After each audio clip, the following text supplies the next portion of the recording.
Hello, hello mga moms, mga sir, happy Monday! So ngayon po, ang uulamin natin for today's video is balon-balunan o adobong balon-balunan. So ayan, minarinate ko lang saglit ang ating balon-balunan sa konting toyo at suka na may kasamang paminta. Ayan, ginisa natin ang bawang at sibuyas at nilagay na natin ang minarinate natin na balon-balunan.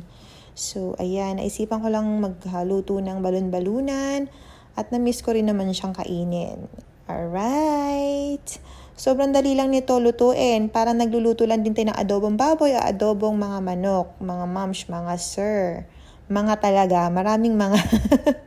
Kayo nang bahala mag-adjust. Ayun, nilagyan ko na rin po ng sili. Siyempre, alam nyo ng moms nyo, mahilig sa medyo maanghang.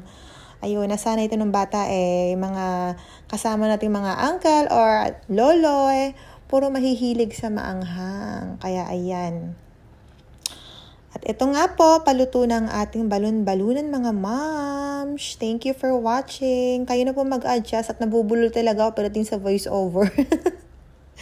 Ayoko na tong ulitin. Kaya thank you. Happy Monday po. And God bless everyone. Thank you for watching po. So ito ang aking adobong balon-balunan. My only version. Thank you so much. Bye for now.